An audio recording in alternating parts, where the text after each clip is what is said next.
Dengue, chikungunya ಹಾಗೂ malaria ರೋಗಗಳ ಬಗ್ಗೆ ಜನರು ಭಯ ಪಡಬೇಕಾಗಿಲ್ಲ. ಆದರೆ ಮುಂಜಾಗ್ರತೆ ವಹಿಸಬೇಕು ಎಂದು ಜಿಲ್ಲಾ ಆರೋಗ್ಯ ಮತ್ತು ಕುಟುಂಬ ಕಲ್ಯಾಣ ಅಧಿಕಾರಿ ಡಾ ದಾನೇಶ್ವರ್ ನಿರಗುಡಿ ಅವರು ಮಾತನಾಡಿ ತಿಳಿಸಿದರು. ಮಂಗಳವಾರ ಬೀದರ್ ಜಿಲ್ಲಾ ಆರೋಗ್ಯ ಮತ್ತು ಕುಟುಂಬ ಕಲ್ಯಾಣ ಇಲಾಖೆಯ ಕಚೇರಿ ಆವರಣದಲ್ಲಿ ಜಿಲ್ಲಾಡಳಿತ, ಜಿಲ್ಲಾ ಪಂಚಾಯತ್ ಬೀದರ್, ಜಿಲ್ಲಾ ಆರೋಗ್ಯ ಮತ್ತು ಕುಟುಂಬ ಕಲ್ಯಾಣ ಇಲಾಖೆ ಹಾಗೂ ಜಿಲ್ಲಾ ರೋಗವಾಹಕ ಆಶ್ರಿತ ರೋಗಗಳ ನಿಯಂತ್ರಣಾಧಿಕಾರಿಗಳ ಕಚೇರಿ ಬೀದರ್ ಇವರ ಸಂಯುಕ್ತಾಶ್ರಯದಲ್ಲಿ ಡೆಂಗು ಹಾಗೂ ಚಿಕನ್ಗುನ್ಯಾ ನಿಯಂತ್ರಣ ಕುರಿತು ಸಾರ್ವಜನಿಕರಿಗೆ ತಿಳಿಯಪಡಿಸಲು ಮಾಧ್ಯಮ ಪ್ರತಿನಿಧಿಗಳಿಗೆ ಹಮ್ಮಿಕೊಳ್ಳಲಾದ ಕಾರ್ಯಾಗಾರದಲ್ಲಿ ಮಾತನಾಡಿದರು. ಡೆಂಗು, ಚಿಕನ್ಗುನ್ಯಾ, ಮಲೇರಿಯಾ ಕಾಯಿಲೆಗಳು ಹೆಣ್ಣು ಅನಾಫಿಲಿಸ್ ಸೊಳ್ಳೆ ಕಚ್ಚುವುದರಿಂದ ಈ ಕಾಯಿಲೆಗಳು ಬರುತ್ತವೆ. ಹಾಗಾಗಿ ಸಾರ್ವಜನಿಕರು ತಮ್ಮ ಮನೆಯ ಸುತ್ತಮುತ್ತ ನೀರು ನಿಲ್ಲದಂತೆ ನೋಡಿಕೊಳ್ಳಬೇಕು. ಮನೆಯ ಒಳಗೆ ಹಾಗೂ ಹೊರಗಡೆ ಮೇಲ್ಛಾವಣಿಯ ನೀರಿನ ತೊಟ್ಟಿಗಳನ್ನು ತಪ್ಪದೇ ವಾರಕ್ಕೊಮ್ಮೆ ನೀರನ್ನು ಖಾಲಿ ಮಾಡಿ ಒಣಗಿಸಿ ಮತ್ತೆ ನೀರು ತುಂಬಿದ ನಂತರ ಮುಚ್ಚಳಿಕೆಯಿಂದ ಅದನ್ನು ಭದ್ರವಾಗಿ ಮುಚ್ಚಬೇಕು ಎಂದರು. ಒಡೆದ ಬಾಟಲಿ, ಟೀನ್, ಟೈರ್ ಇತ್ಯಾದಿಗಳಲ್ಲಿ ನೀರು ಸಂಗ್ರಹವಾಗದಂತೆ ನೋಡಿಕೊಳ್ಳಬೇಕು. ಏರ್ ಕೂಲರ್ ಹಾಗೂ ಬೆಂಕಿ ಆರಿಸಲು ಉಪಯೋಗಿಸುವ ಬಕೆಟ್ಗಳಲ್ಲಿ ನೀರಿನ ಆಗಾಗ್ಗೆ ಬದಲಾಯಿಸಬೇಕು ಮತ್ತು ಮಲಗುವಾಗ ಸೊಳ್ಳೆ ಪರದೆಗಳನ್ನು ಉಪಯೋಗಿಸಬೇಕು. ಈಡಿಸ್ ಎಂಬ ಜಾತಿಯ ಸೊಳ್ಳೆಗಳು ಮನೆಯ ಒಳಗಡೆಯ ಹೂದಾನಿಗಳಲ್ಲಿ, ನೀರಿನ ಏರ್ ಕೂಲರ್, ನೀರಿನ ತೊಟ್ಟಿಗಳಲ್ಲಿ ಹೆಚ್ಚಾಗಿ ಸೊಳ್ಳೆಗಳು ಉತ್ಪತ್ತಿಯಾಗುತ್ತವೆ. ಈ ಜಾತಿಯ ಸೊಳ್ಳೆಗಳು ಮನುಷ್ಯನಿಗೆ ಹಗಲು ಹೊತ್ತಿನಲ್ಲಿ ಕಚ್ಚುತ್ತವೆ ಎಂದರು. ಡೆಂಗು ಜ್ವರ, ಈಡಿಸ್ ಈಜಿಪ್ಟಿ ಎಂಬ ಜಾತಿಯ ಸೊಳ್ಳೆಗಳ ಕಡಿತದಿಂದ ಒಬ್ಬರಿಂದ ಮತ್ತೊಬ್ಬರಿಗೆ ಹರಡುವ ಒಂದು ವೈರಸ್ ಕಾಯಿಲೆಯಾಗಿದ್ದು, ಇದಕ್ಕೆ ನಿಖರವಾದ ಔಷಧೋಪಚಾರ ಇಲ್ಲದೆ ಇರುವುದರಿಂದ ರೋಗ ತಡೆಗೆ ಹೆಚ್ಚಿನ ಗಮನ ನೀಡಬೇಕಾಗಿದೆ.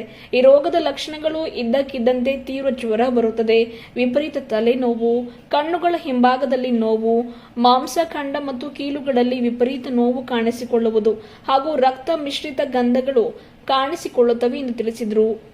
ಚಿಕನ್ಗುನ್ಯಾ ಇದೊಂದು ಸಾಂಕ್ರಾಮಿಕ ರೋಗವಾಗಿದ್ದು, ಇದು ಚಿಕನ್ಗುನ್ಯಾ ಎಂಬ ವೈರಸ್ನಿಂದ ಬರುತ್ತದೆ. ಈಡಿಸ್ ಈಜಿಪ್ಟಿ ಸೊಳ್ಳೆ ಕಡಿತದಿಂದ ಒಬ್ಬರಿಂದ ಮತ್ತೊಬ್ಬರಿಗೆ ಹರಡುತ್ತದೆ.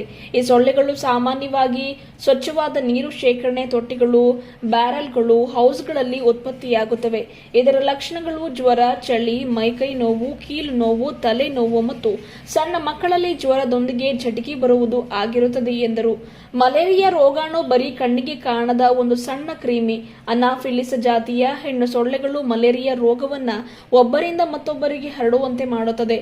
ಮಲೇರಿಯಾ ರೋಗಾಣುಗಳನ್ನು ಹೊಂದಿರುವ ರೋಗಿಯನ್ನ ಕಚ್ಚಿದ ಅನಾಫಿಲಿಸ್ ಸೊಳ್ಳೆ 10 ರಿಂದ 14 ದಿನಗಳೊಳಗೆ ರೋಗವನ್ನು ಹರಡುವ ಸ್ಥಿತಿಗೆ ಬರುತ್ತದೆ. ಆರೋಗ್ಯವಂತ ವ್ಯಕ್ತಿಯನ್ನ ಕಚ್ಚಿದಾಗ ಮಲೇರಿಯಾ ಪರೋಪಜೀವಿಗಳು ಮನುಷ್ಯನ ದೇಹದೊಳಗೆ ಸೇರಿ 5 ರಿಂದ 15 ದಿನಗಳೊಳಗೆ ಆ ವ್ಯಕ್ತಿಗೆ ಚಳಿ, ಜ್ವರ ಪ್ರಾರಂಭವಾಗುತ್ತದೆ. ಹೀಗೆ ಮಲೇರಿಯಾ ರೋಗವು ಒಬ್ಬರಿಂದ ಇನ್ನೊಬ್ಬರಿಗೆ ಹರಡಲು ಕಾರಣವಾಗುತ್ತದೆ ಎಂದು ತಿಳಿಸಿದರು.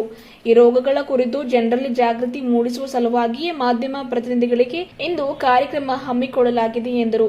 ಬೀದರ ಜಿಲ್ಲೆಯಲ್ಲಿ ಜನವರಿಯಿಂದ ಇಲ್ಲಿಯವರೆಗೆ ಒಟ್ಟು 63 ಡೆಂಗು ಪಾಸಿಟಿವ್ ಪ್ರಕರಣಗಳು ಪತ್ತೆಯಾಗಿವೆ ಮತ್ತು ಇತ್ತೀಚೆಗೆ ಜುಲೈ 7 ಮತ್ತು 8ರಂದು 6 ಸಕ್ರಿಯ ಪ್ರಕರಣಗಳು ಸಹ ಇವೆ ಎಂದು ಮಾಹಿತಿ ನೀಡಿದರು.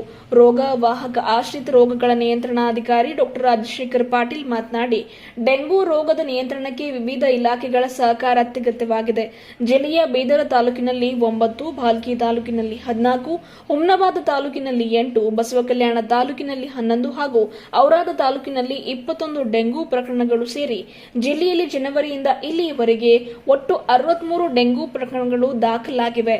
ನಗರ ಪ್ರದೇಶದಲ್ಲಿ 12 ಹಾಗೂ ಗ್ರಾಮೀಣ ಭಾಗದಲ್ಲಿ 51 ಡೆಂಗು ಪ್ರಕರಣಗಳು ಪತ್ತೆಯಾಗಿವೆ ಎಂದು ಮಾಹಿತಿ ನೀಡಿದರು. ಈ ಕಾರ್ಯಾಗಾರದಲ್ಲಿ ಕುಟುಂಬ ಕಲ್ಯಾಣ ಅಧಿಕಾರಿ ಡಾ ದಿಲೀಪ್ ಡೋಂಗ್ರೆ, ಆರ್ಸಿಎಚ್ ಅಧಿಕಾರಿ ಡಾ ಶಿವಶಂಕರ್, ಡಾ ಕಿರಣ್ ಪಾಟೀಲ್, ವಾರ್ತಾಧಿಕಾರಿ ಡಾ ಸುರೇಶ್ ಜಿ, ಜಿಲ್ಲಾ ಆರೋಗ್ಯ ಶಿಕ್ಷಣಾಧಿಕಾರಿ ಸಂಗಪ್ಪ ಕಾಂಬಳೆ ಸೇರಿದಂತೆ ಜಿಲ್ಲೆಯ ವಿವಿಧ ಮಾಧ್ಯಮ ಪ್ರತಿನಿಧಿಗಳು ಭಾಗವಹಿಸಿದರು. ಜಿಲ್ಲೆಯಲ್ಲಿ ಬಹಳ ವ್ಯಾಪಕವಾಗಿ ಹರಡ್ತಾ ಇದೆ. ಈ ಮಳೆಗಾಲದಲ್ಲಿ ಯೂಶುವಲಿ ಆಗಸ್ಟ್ದಿಂದ ಅಕ್ಟೋಬರ್ ತನಕ ಈ ಡೆಂಗು ಜ್ವರ ಪ್ರತಿ ವರ್ಷ ಬರುತ್ತೆ. ಈ ವೈರಸ್ ಯಾವುದು ವೈರಸ್ ಅಂದರೆ ಪ್ರತಿ ಒಂದು 10 ವರ್ಷಕ್ಕೆ ಅದು ಮ್ಯೂಟೇಷನ್ ಆಗಿಬಿಟ್ಟು ಒಂದ್ಸಲ ಪೀಕ್ ಜಾಸ್ತಿ ಆಗುತ್ತೆ. 8 ರಿಂದ 10 ವರ್ಷಕ್ಕೆ ಪ್ರತಿ ಕಾಯಿಲೆ, ವೈರಸ್ ಕಾಯಿಲೆಗಳು ಪ್ರತಿ ಒಂದು ಡಿಕೇಟ್, ಇನ್ನು 10 ವರ್ಷದ ಒಂದು ಡಿಕೇಟ್ ಅಂತೀವಿ, ಹೆಚ್ಚು ಕಮ್ಮಿ ಆಗ್ತಾ ಹೋಗುತ್ತೆ. ಸೊ ಅದಕ್ಕಾಗಿ ಇದು ಆಗಾಗಲೇ ಸುಮಾರು ಒಂದು 8 ವರ್ಷ ಹಿಂದ್ಗಡೆ ನಮ್ಮ ಜಿಲ್ಲೆಯಲ್ಲೂ ಕೂಡ ವ್ಯಾಪಕ ಆಗಿತ್ತು. ಈಗ ವರ್ಷವೂ ಆಗ್ಬೋದು ಅಂತ ಸಂಶಯ ಇದೆ. ಈಗಾಗಲೇ ಬೇರೆ ಬೇರೆ ಜಿಲ್ಲೆಯಲ್ಲಿ ಕೇಸಸ್ ಜಾಸ್ತಿ ಆಗ್ತಾ ಇದ್ದಾವೆ.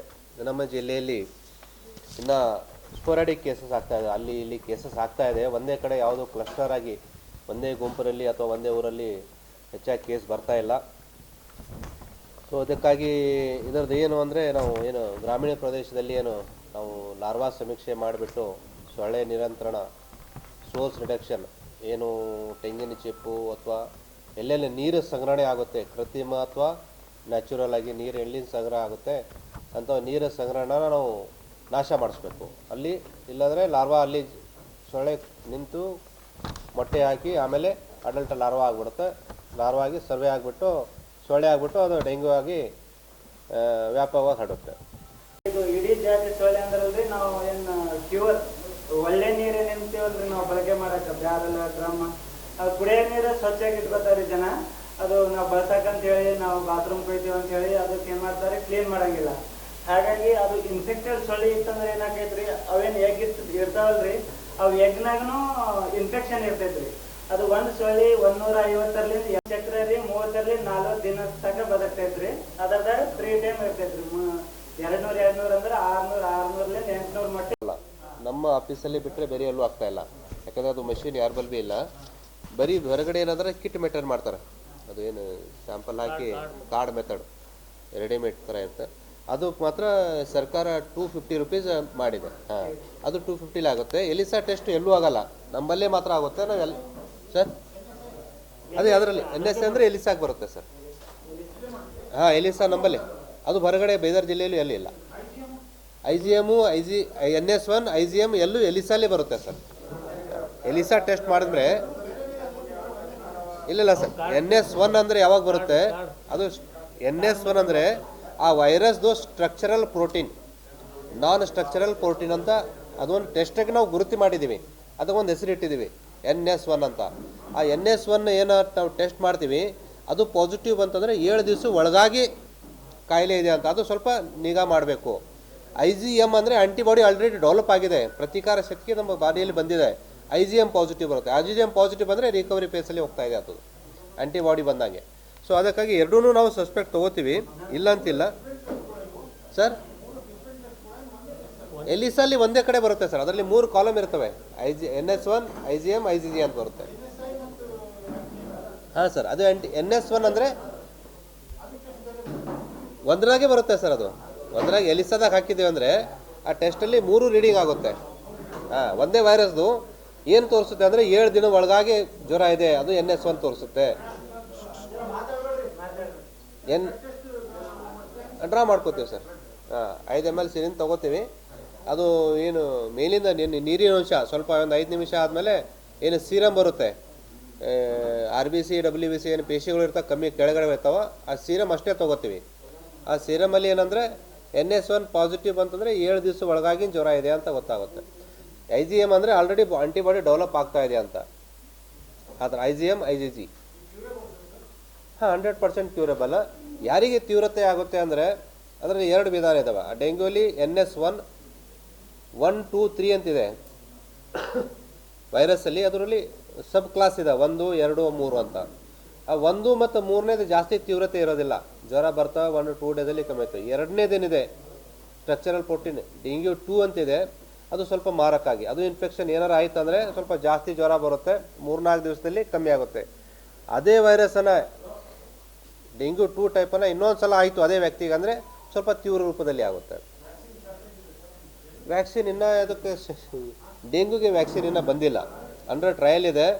ಅದಕ್ಕೆ ಸರ್ಕಾರದಿಂದ ಪ್ರಸ್ತಾವನೆ ಅಂತ ಹೋಗಿದೆ, ಟ್ರಯಲ್ ಆಗಿ ಮೀಡಿಯಾದಲ್ಲಿ ನಾವು ನೋಡ್ತಾ ಇದ್ದೀವಿ. ಬಟ್ ಇನ್ನೂ ವ್ಯಾಕ್ಸಿನ್ ಯಾವುದು ಬಂದಿಲ್ಲ ಸರ್. ಇದಕ್ಕೆ ಸರ್ ಅದಕ್ಕೆ ಖಚಿತವಾಗಿ ಡೆಂಗ್ಯೂಗೆ ಈ ಥರನೇ ಟ್ರೀಟ್ಮೆಂಟ್ ಅಂತಿಲ್ಲ, ಯಾವ ಥರ ಇಲ್ಲ. ಮಲೇರಿಯಾಗೆ ಮಲೇರಿಯಾ ಔಷಧ ಇದೆ, ಟೈಫಾಯ್ಡ್ಗೆ ಟೈಫಾಯ್ಡ್ ಔಷಧ ಇದೆ, TBಗೆ TB ಔಷಧ ಇದೆ. ಡೆಂಗ್ಯೂಗೆ ಯಾವುದೂ ವೈರಸ್ಗೆ ಖಚಿತವಾಗಿ ಇರೋದಿಲ್ಲ. ವೈರಸ್ಗೆ ಏನಂದರೆ ನಾವು ಸಿಂಪ್ಟಮ್ಯಾಟಿಕ್, ಜ್ವರ ಬಂದರೆ ಜ್ವರ ಮಾತ್ರೆ, ವಾಂತಿ ಆದರೆ ವಾಂತಿ ಮಾತ್ರೆ, ಮೈಕೇನು ಹೋದರೆ ಮೈಕೇನು ಆದರೆ, ಬಟ್ ಸ್ಪೆಸಿಫಿಕ್ ಟ್ರೀಟ್ಮೆಂಟ್ ಇಲ್ಲ. ಬಟ್ ಇದು ಸೆಲ್ಫ್ ಲಿಮಿಟಿಂಗ್ ಡಿಸೀಸ್. ಇದರಲ್ಲಿ ಒಂದೇ ಒಂದು ಪ್ರಾಬ್ಲಮ್ ಏನಂದರೆ ಬಿಳಿ ರಕ್ತಗಳು ಪ್ಲೇಟ್ಲೆಟ್ಸ್ ಕಮ್ಮಿ ಆಗ್ತಾ ಇದೆ. ಈ ಪ್ಲೇಟ್ಲೆಟ್ WBC ಬೇರೆ, RBC ಬೇರೆ, ಪ್ಲೇಟ್ಲೆಟ್ ಬೇರೆ. ಪ್ಲೇಟ್ಲೆಟ್ ಬಿಳಿ ರಕ್ತಗಳು, ಈ ಪ್ಲೇಟ್ಲೆಟ್ ಏನು ಕೆಲಸ ಮಾಡುತ್ತೆ ಅಂದರೆ ನಮ್ಮ ಶರೀರದಲ್ಲಿ ಎಲ್ಲಿ ಭೀ ಗಾಯ ಆಯಿತು, ನಮ್ಮ ಮೂಗಲ್ಲಿ ಬಾಯಲ್ಲಿ ಎಲ್ಲೂ ರಕ್ತ ಸ್ರಾವ ಆಗಲ್ಲದೆ ನೋಡ್ಕೊಳ್ಳುತ್ತೆ. ಅದು ಬ್ಲಡ್ಡನ್ನು ಮೆಶ್ ಥರ ಆಗುತ್ತೆ, ಅದು ರಕ್ತ ಹೋಗ್ಬಿಡಲ್ಲ. ಸೊ ಅದು ಪ್ಲೇಟ್ಲೆಟ್ಸನ್ನು ರಕ್ತ ತಡೆಯೋದಕ್ಕೆ ಕಮ್ಮಿ ಆಯ್ತಲ್ಲ, ಅವಾಗ ಏನಾದ್ರು ಸ್ವಲ್ಪ ಭೀ ಇಂಜುರಿ ಆಯಿತು, ಬಾಯಲ್ಲಿ ನಾವು ಸ್ವಲ್ಪ ಊಟ ಮಾಡೋ ಟೈಮಲ್ಲಿ ಅಲ್ಲಿಂದ ಇದರಿಂದನೂ ಕೂಡ ಸ್ವಲ್ಪ ರಕ್ತ ಬರೋಕ್ಕೆ ಸ್ಟಾರ್ಟ್ ಆಗುತ್ತೆ. That is dangerous sign. Bleeding ಎಲ್ಲೂ ಯಾಕಾಗಲ್ಲ. ಕೆಲವು ಸಲ ಕರಳಲ್ಲೂ ಕೂಡ ಓಪನ್ ಆಗಿರ್ತವೆ ರಕ್ತ ಎದುರುಗಳು. ಕರಳಲ್ಲೂ ಕೂಡ ನಾವು ಊಟ ಮಾಡಿದ್ಮೇಲೆ ಮಲ ಹೋದ್ಮೇಲೆ ಬ್ಲ್ಯಾಕ್ ಆಗಿ ಬರುತ್ತೆ. ಅವು ಡೇಂಜರ್ ಸೈನ್ಸ್. ಜಾಸ್ತಿ ತೀವ್ರವಾಗಿ ವಾಂತಿ ಆಯಿತು, ಅದನ್ನು ಡೇಂಜರ್ ಸೈನ್ಸು. ಇವು ಇತ್ತು ಅಂದರೆ ಇಮಿಡಿಯೇಟಾಗಿ ಸ್ವಲ್ಪ ಜಾಸ್ತಿ ನಿಗಾ ಘಟ್ಟದಲ್ಲಿ ಇಟ್ಕೊಂಡು ಟ್ರೀಟ್ಮೆಂಟ್ ಮಾಡಬೇಕಾಗುತ್ತೆ. ಟ್ರೀಟ್ಮೆಂಟ್ ಏನಿರಲಿಲ್ಲ, ಸಿಂಪಲ್ಲಾಗಿ ವಾಂತಿ ಆದರೆ ವಾಂತಿ ಮಾತ್ರೆ, ಸ್ವಲ್ಪ ಫ್ಲೂಯಿಡ್ಸ್ ಕೊಡ್ತೀವಿ, ಗ್ಲುಕೋಸ್ ಮುಖಾಂತರ ಅವರಿಗೆ ಫ್ಲೂಯಿಡ್ ಕೊಡ್ತೀವಿ, ಮಾನಿಟರ್ ಮಾಡ್ತೀವಿ. ಪ್ಲೇಟ್ಲೆಟ್ಸ್ ಏನಾದ್ರು ಕಮ್ಮಿ ಆಯಿತು ಅಂದರೆ ಆ ಪ್ಲೇಟ್ಲೆಟನ್ನು ನಾವು ಬೇರೆ ಮನುಷ್ಯನ ತೊಗೊಂಡ್ಬಿಟ್ಟು ಮಷೀನಿಂದ ಫಿಲ್ಟರ್ ಮಾಡಿಬಿಟ್ಟು ಹಾಕ್ತೀವಿ ಅವರಿಗೆ ಪ್ಲೇಟ್ಲೆಟ್ಸ್. ಒಬ್ಬರಿಂದ ಒಬ್ಬರು ಕೋವಿಡ್ ಒಬ್ಬರಿಗೆ ಬರ್ತಿತ್ತು. ಇದೂ ಹಂಗೆ. ನಾವು ಸೊಳ್ಳೆಗಳು ಉತ್ಪತ್ತಿ ನಾಶ ಮಾಡಿದರೆ ಯಾವುದೂ ಕಾಯಿಲೆ ಬರೋದಿಲ್ಲ. ಸೊಳ್ಳೆದಿಂದ ಹರವು. ಈಗ ಆಲ್ರೆಡಿ ನಾವು ಫೈಲೇರಿಯಾನ ಒಂದು ಬ್ಲಾಕ್ ಇದೆ, ಈಗಾಗಲೇ ಹೇಳ್ದಂಗೆ ಒಂದು ಬ್ಲಾಕಲ್ಲಿ ನಮಗೆ ಆನೆಕಾಲ ರೋಗಗಳು ಸೀರಮಲ್ಲಿ ಬರ್ತಾ ಇದೆ ಟೆಸ್ಟ್ ಮಾಡಿದರೆ. ಬಟ್ ಆ 4 ಬ್ಲಾಕಲ್ಲಿ ಎಲ್ಲ ಕ್ಲಿಯರ್ ಆಗಿದೆ, ಯಾವುದೂ ಸೀರಮಲ್ಲಿ ನೆಗೆಟಿವ್ ಬರ್ತಾ ಇದೆ. ಸೊ ಆಲ್ರೆಡಿ ನಾವು ಫೈಲೇರಿಯಾ ಎಲಿಮಿನೇಷನ್ ಸ್ಟೇಜಲ್ಲಿ ಬಂದಿದ್ವಿ. ಮಲೇರಿಯಾ ಕೂಡ ಎಲಿಮಿನೇಷನ್ ಸ್ಟೇಜ್ ಬಂದಿದೆ. ನಮ್ಮ ಜಿಲ್ಲೆಯಲ್ಲಿ ಯಾವುದೋ ಒಂದು ಪ್ರಕರಣಗಳು 3 ವರ್ಷದಿಂದ ಯಾವುದೂ ಮಲೇರಿಯಾ ಪಾಸಿಟಿವ್ ಬಂದಿಲ್ಲ. ಬಟ್ ಇವು ಡೆಂಗು ಏನು ಪ್ರಕರಣ ಆಗ್ತದೆ ಅಂತಂದರೆ ಭಾಳ ಈ ಸೀಸನ್ ಆಗಿ ಬರ್ತದೆ. ಮಳೆ ಬಂದ ತಕ್ಷಣ ಅಪ್ ಟು ಅಕ್ಟೋಬರ್ ತನಕ ಇರುತ್ತೆ. ಯಾವಾಗ ಜಾಸ್ತಿ ಆಗುತ್ತೆ ಈ ಥರ ತಾವು ನೋಡ್ತಾ ಇದ್ದಾರೆ. ಈಗ ಸದ್ಯದಲ್ಲಿ ಸ್ವಲ್ಪ ನೀರು ಬರ್ತಾ ಇದೆ. ಸ್ವಲ್ಪ ಮಳೆ ಬಂದ ತಕ್ಷಣ ಸ್ವಲ್ಪ ನೀರು ಸಂಗ್ರಹಣೆ ಆಗುತ್ತೆ. ಅದು 4-5 ದಿವಸ ಹಾಗೆ ಇತ್ತು, ಅದರಲ್ಲಿ ಸೊಳ್ಳೆ ಮೊಟ್ಟೆ ಇತ್ತು ಅಂದರೆ 7 ದಿವಸದಲ್ಲಿ 8 ದಿವಸದಲ್ಲಿ ಮತ್ತೆ ಸೊಳ್ಳೆ ಆಗ್ಬಿಡುತ್ತೆ ಅದು. ಸೊ ಈ ಜೋರಾಗಿ ನೀರು ಬಂತಂದರೆ ಅದು ವಾಶ್ ಆಗಿಬಿಡುತ್ತೆ. ಆ ಇದ್ದಿದ್ದನ್ನು ಲಾರ್ವಾನು ಹೋಗ್ಬಿಡ್ತವೆ. ಗಲೀಜು ನೀರಲ್ಲಿ ಹೋದರೆ ಲಾರ್ವಾ ಸರ್ವೈವ್ ಆಗಲ್ಲ. ಒಳ್ಳೆ ನೀರಲ್ಲಿ, ಶುದ್ಧ ನೀರಲ್ಲೇ ಲಾರ್ವಾ ಬೀಳುತ್ತೆ ಅದು. ಮತ್ತು ಇದು ಇಡೀ ಸಿಜಿಪ್ತಿನಿ ವೈರಸ್ ಏನಂದರೆ, ಈ ಸೊಳ್ಳೆಗಳು ಗಲೀಜು ನೀರಲ್ಲಿ ಯಾವತ್ತೂ ಕೂತ್ಕೊಳ್ಳಲ್ಲ ಅದು. ಸರ್, ಸ್ಥಾನ ಅಂತ ರ್ಯಾಂಕಿಂಗ್ ಏನು ಮಾಡಿಲ್ಲ ನಾವು. ಬಟ್ ನಮ್ಮ ಜಿಲ್ಲೆಯಲ್ಲಿ ಟೋಟಲಾಗಿ 63 ಜನವರಿಯಿಂದ ಹಿಡ್ಕೊಂಡು ಅದನ್ನು ಬ್ರೇಕಪ್ ಕೊಡ್ತೀನಿ ಸರ್. ಬಟ್ ಈಗಾಗಲೇ ಅಂದರೆ ನಮಗೆ 3 ದಿವಸದಲ್ಲಿ 7ನೇ ತಾರೀಕು ಮತ್ತು 8ನೇ ತಾರೀಕು 6 ಕೇಸಸ್ ಏನವ ಅಂದರೆ ಈ ಟ್ರೀಟ್ಮೆಂಟಲ್ಲಿ ಅವ. ಆ್ಯಕ್ಟಿವ್ ಕೇಸಸ್ 6 ಕೇಸಸ್ ಎಲ್ಲನೂ OPD ಬೇಸ್ ಮೇಲೆ ಬಂದಿದ್ದ ಕೇಸಸ್ ಅವ. ಯಾವುದೂ ಅಡ್ಮಿಟ್ ಇಲ್ಲ ಸದ್ಯಕ್ಕೆ. ಡಿಟೇಲಾಗಿ ಕೊಡ್ತೀನಿ ಸರ್. 6 ತಾರೀಕದು ಜನವರಿ ಹಿಡ್ಕೊಂಡು 63 ಟೋಟಲಿ. ಅಂದರೆ ಹಳೆ ಕೇಸಸ್ಸು ಎಲ್ಲ ಬರ್ತವೆ ಇದರಲ್ಲಿ. ಬಟ್ ಈಗ ಸದ್ಯಕ್ಕಾಗಿ ಒಬ್ಬರಿಂದ ಬರೋದಿಲ್ಲ ಇದು. ಅದು ಹೊರಡೋದು ಒಂದೇ ವಿಧಾನ ಅಂದರೆ ಸೊಳ್ಳೆ. ಅದನ್ನು ಸೊಳ್ಳೆ ಇನ್ಫೆಕ್ಟೆಡ್ ಆಗಿರಬೇಕು. ಫಿಮೇಲ್ ಇಡೀಸ್ ಏನು ಈಜಿಪ್ತಿನಿ ವೈರಸ್ ಫಿಮೇಲ್ ವೈರಸ್ಸು. ಈಗ ನನಗೆ ಡೆಂಗು ಬಂದಿದೆ, ನನಗೆ ಕಚ್ತು, ಅದು ವೈರಸ್ಸನ್ನು ಮಲ್ಟಿಪ್ಲೈ ಆಗುತ್ತೆ ಮಸ್ಕಿಟೋ ಅಲ್ಲಿ.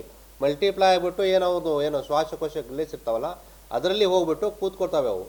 ಆ ಸೊಳ್ಳೆ ಯಾವಾಗ ಕಚ್ಕೊಳ್ಳುತ್ತೆ ಫಸ್ಟ್ ಅದು ವೈರಸ್ ಬಿಟ್ಬಿಟ್ಟು ನಮ್ಮ ರಕ್ತ ತಗೊಳುತ್ತೆ ಅದು. ಅವಾಗ ಅದು ವೈರಲ್ ಲೋಡ್ ಜಾಸ್ತಿ ಏನಾರ ಹೋಯಿತು ಅಂದರೆ ಆ ಮನುಷ್ಯಗೆ ಜಾಸ್ತಿ ರೂಪದಲ್ಲಿ ಜ್ವರ ಬರೋ ಲಕ್ಷಣಗಳು ಬರ್ತವೆ. ಕೊಡ್ತೀನಿ ಸರ್. ಸೊ ನಮ್ಮ ಶಕ್ತಿ, ರೋಗ ನಿರೋಧಕ ಶಕ್ತಿ ಚೆನ್ನಾಗಿತ್ತು, ವೈರಸ್ ಲೋಡ್ ಕಮ್ಮಿ ಆಯ್ತಂದರೆ ಸಿಂಪಲಾಗಿ ಜ್ವರ ಬರುತ್ತೆ. ನಾವು ಯಾಕೋ ಮೈಕೇನಿಲ್ಲ ಅಂತ ಸಿಂಪಲ್ ಟ್ಯಾಬ್ಲೆಟ್ ತೊಗೊಂಡು ಸ್ವಲ್ಪ ರೆಸ್ಟ್ ಮಾಡಿದ್ರೆ ಕಮ್ಮಿ ಆಗಿಬಿಡುತ್ತೆ. ಕೊಡ್ತೀನಿ ಸರ್. ಮೇಲ್ ಫಿಮೇಲ್ ಏಜ್ ವೈಸು ಕೊಡ್ತೀನಿ ಸರ್. ಸೊ ಇದು ಒಬ್ಬರಿಂದ ಒಬ್ಬರಿಗೆ ಹರಡೋದು ಕಾಯಿಲೆ ಇಲ್ಲ. ಇದರಲ್ಲಿ ಏನು ಮುನ್ನೆಚ್ಚರಿಕೆ ಭಾಳ ಇಂಪಾರ್ಟೆಂಟು. ಸೊಳ್ಳೆ ಉತ್ಪತ್ತಿ ಆಗದಂಗೆ ಸುತ್ತಮುತ್ತ, ನಮ್ಮ ಮನೆ ಸುತ್ತಮುತ್ತ ಮತ್ತು ನಮ್ಮಲ್ಲಿ ಜಾಗೃತಿ ಹೇಳೋದು ಒಳ್ಳೆಯದು. ಮತ್ತು ನಾವು ಸ್ವಯಂ ಪ್ರೇರಿತವಾಗಿ ಸೊಳ್ಳೆಯಿಂದ ಕಟ್ಕೊಳ್ಳೋದೇನೆ ಸ್ವಯಂ ವಿಧಾನಗಳವ. ಈ ಮಸ್ಕಿಟೋ ರಿಪ್ಲೆಂಟ್ ಆಗಲಿ, ಅವು ಗುಡ್ ನೈಟು ಅವೆಲ್ಲ ಬರ್ತಾವಲ್ಲ ಅವು ಆಗಲಿ, ಮನೆ ಕಿಟಕಿಗಳಲ್ಲಿ ಸೊಳ್ಳೆ ಪರ್ದೆ ಹಾಕ್ಕೊಳ್ಳೋದು, ಜಾಲಿ ಹಾಕ್ಕೊಳ್ಳೋದು, ಇವು ತುಂಬ ಇಂಪಾರ್ಟೆಂಟ್. ಮತ್ತು ಈ ಮಸ್ಕಿಟೋ ಏನು ಡೆಂಗ್ಯೂ ಏನು ಸೊಳ್ಳೆ ಇದೆ ಅದು ಬೆಳಗ್ಗೆನೇ ಕಚ್ಚುತ್ತೆ. ಅದಕ್ಕಾಗಿ ಮಕ್ಕಳು ಮತ್ತು ವೃದ್ಧರು ಯೂಶ್ವಲಿ ಮನೆಯಲ್ಲೇ ಇರ್ತಾರೆ. ನಾವು ಕೆಲಸ ಮಾಡೋರು ಕೆಲಸದಲ್ಲಿ ಹೋಗಿರ್ತೀವಿ. ಬೆಳಗ್ಗೆ ಕಚ್ಚದ ಟೈಮಲ್ಲಿ ಮಕ್ಕಳಿಗೆ ಮತ್ತು ವೃದ್ಧರಿಗೆ ಕೊಡ್ತವೆ. ಅದಕ್ಕಾಗಿ ಅವರು ಜಾಸ್ತಿ ಎಕ್ಸ್ಪೋಸ್ ಆಗಿರ್ತಾರೆ. ಅಂಥದ್ರಲ್ಲಿ ಬಂತು ಅಂದರೆ ಸ್ವಲ್ಪ ತೀವ್ರ ರೂಪದಲ್ಲಿ ಬರುತ್ತೆ. ಯಾಕಂದರೆ ರೋಗ ಪ್ರತಿರೋಧ ಕಮ್ಮಿ ಇರುತ್ತೆ. ಈಗ ಆಲ್ರೆಡಿ ತೊಗೊಂಡಿದ್ದೀವಿ. ಪ್ಯಾರಾಸಿಟಮಾಲ್ ಮಾತ್ರೆನೂ ಇದೆ, ಪ್ಯಾರಾಸಿಟಮಾಲ್ ಸಿರಪ್ಪು ಇದೆ. ಎಲ್ಲ ಸ್ಟಾಕ್ ಇದೆ. ಡೆಂಗು ಬಗ್ಗೆ ಯಾವುದೂ ಔಷಧಿ ಕೊರತೆ ಇಲ್ಲ. ಎಲ್ಲ ಔಷಧಿಗಳಿದ್ದಾವೆ. ಸಿಂಪಲ್ ಡೆಂಗೂಗೆ ಖಚಿತವಾಗಿ ಇದೇ ಔಷಧಿ ಅಂತಿಲ್ಲ. ಪ್ಯಾರಾಸಿಟಮಾಲ್ ತಾವು ಹೇಳ್ದಂಗೆ ಸರ್ 650 ಇದೆ, 500 ಇದೆ, ಮತ್ತು ಸಿರಪ್ಪು ಇದೆ.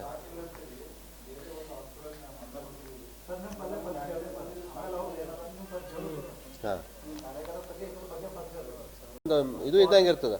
ಅದು ಏನಾಗ್ತದೆ, ಅದು ಸೈಡ್ ಬ್ಯಾಲರ್ಗಾಗಲಿ ಅದು ಇದ್ರ ಕಂಟೈನರ್ಗಾಗಲಿ ಹತ್ಕೊಂಡು ಬಿಡುತ್ತೆ. ಅದಕ್ಕೆ ನಾವು ಒಣಗಿಸ್ಬಿಟ್ರೆ ಅದು ಸತ್ತು ಹೋಗ್ಬಿಡುತ್ತೆ. ಒಣಗಿಸ್ಬೇಕು ಅದಕ್ಕೆ.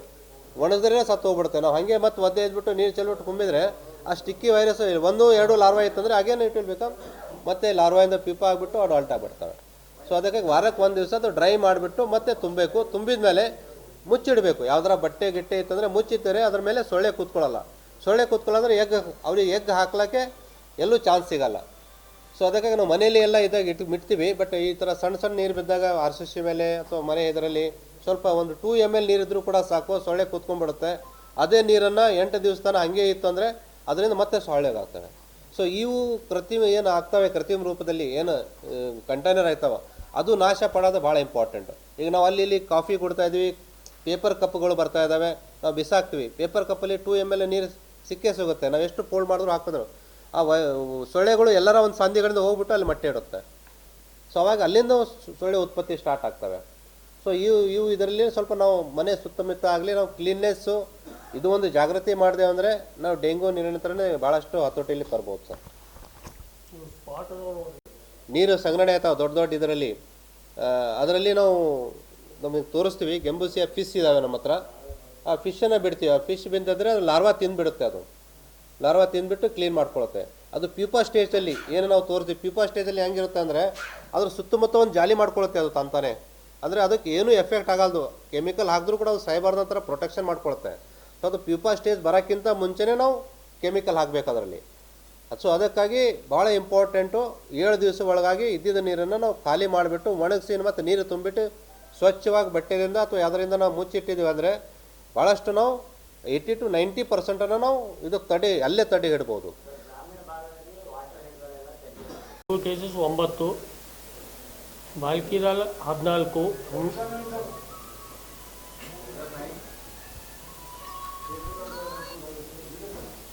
Bhalki 14, Bidar 9 case sir.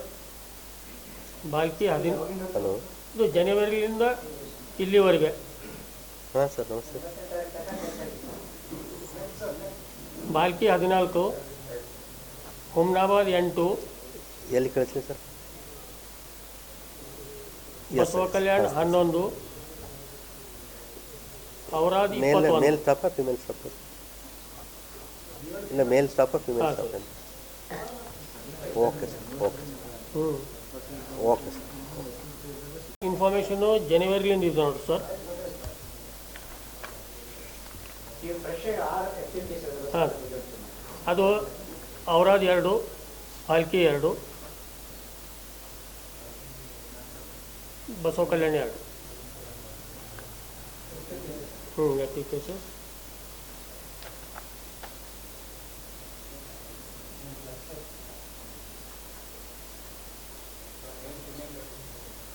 ಮೇಲ್ ಫಿಮೇಲ್ ಸರ್.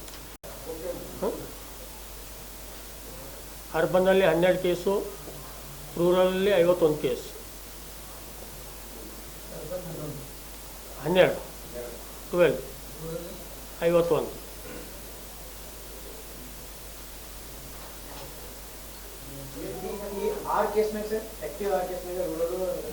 ರೂರಲ್ ಇರೋದು ಸರ್. ಏಜ್ ಗ್ರೂಪು ಅದು ಸ್ವಲ್ಪ ಡಾಟಾ ನಿನ್ನಿಂದಿದೆ ಸರ್. ಏಜ್ ಗ್ರೂಪ್ ಅಂದರೆ ಅಂದರೆ ಡೈಲಿ ಕೇಸ್ ಬರ್ತಾ ಇರ್ತಾವಲ್ಲ ಸರ್.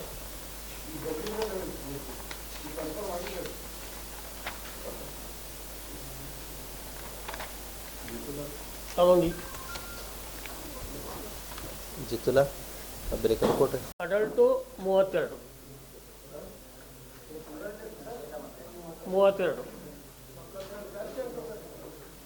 ಇಲ್ಲ ಟೋಟಲ್ ಜನವರಿ ಇರಬೇಕು ಹೇಳಪ್ಪ.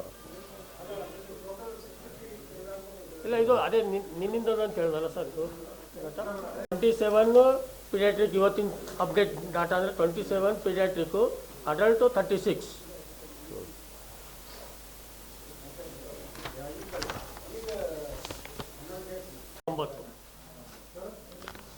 ಮಹಿಳೆಯರು ಫಿಮೇಲು 34, ಮೇಲ್ 29.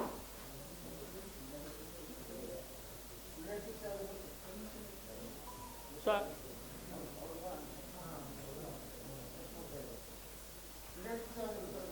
ಅದೇ ಪಲ್ಲೇನು ಹೇಳೋದಲ್ಲ, ಪಿಡಿಯಾಟ್ರಿಕ್ ಏಜ್ ಗ್ರೂಪ್ದಾಗ 27 ಅಂತೇಳಿ. ಅದು 1 to 1 to 18 ತನಕ ನಾವು ಕನ್ಸಿಡರ್ ಮಾಡ್ತೀವಿ. 1 ವರ್ಷದಿಂದ 18 ವರ್ಷ ತನಕ ನಾವು ಪಿಡಿಯಾಟ್ರಿಕ್ ಅಂತ ಅದೇ 14 ಪಿಡಿಯಾಟ್ರಿಷಿಯನ್ ಕೆಲವು ಸಲ 18 ಅಂತಾರೆ. ಆ 2 ವರ್ಷದಲ್ಲಿ ಜಗಳ ಇರ್ತದೆ, ಅದು ನಮ್ಮ ಪೇಷಂಟು ನಿಮ್ಮ ಪೇಷಂಟ್ ಅಂತ. ಬಟ್ ಯೂಶಲಿ ನಾವು ಮಾರ್ಕ್ ತೊಗೋತೀವಿ, ಎಲ್ಲ ಹಂಗಿರಲ್ಲ ಇಲ್ಲ.